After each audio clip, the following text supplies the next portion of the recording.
रिक्षात विसरलेली तब्बल 2,86,000 रुपयांची रोख रक्कम असलेली बॅग पोलिसांनी काही तासातच सिने स्टाईल पद्धतीने शोधून काढली आहे. शिंपोली येथील रहिवासी विश्वास सामंत वय 60 यांनी याबाबत पोलिसात तक्रार दाखल केली होती.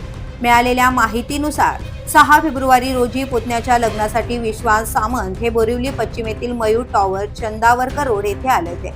लग्न समारंभ आटोपल्यानंतर शिंपोली येथील हॉटेलकडे जाण्यासाठी त्यांनी ऑटो रिक्षाने प्रवास केला. मात्र प्रवासादरम्यान चुकून 2,86,000 रुपयांची रोख रक्कम असलेली बॅग ऑटो रिक्षामध्येच राहिली.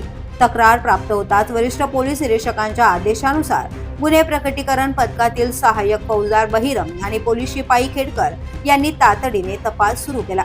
सीसीटीव्ही कॅमेऱ्यांच्या मदतीने संबंधित ऑटो रिक्षाचा क्रमांक शोधून काढण्यात आला. यानंतर ऑटो रिक्षा चालकास पोलीस ठाण्यात बोलावून कौशल्यपूर्ण चौकशी करण्यात आली. चौकशीत ऑटो रिक्षामध्ये राहिलेले रोख रक्कम असलेली बॅग सुरक्षितरित्या पोलिसांनी ताब्यात घेतली. ही बॅग आणि संपूर्ण रोख रक्कम तक्रारदार विश्वास सामंत यांच्याकडे अधिकृतपणे सुपूर्द करण्यात आली आहे. पोलिसांच्या तत्परतेमुळे मोठ्या रकमेची चोरी होण्यापासून बचाव झाला असून तक्रारदाराने समाधान व्यक्त केले आहे. या कारवाईमुळे मुंबई पोलिसांचे कौतुक होत आहे. The police news bureau, Mumbai.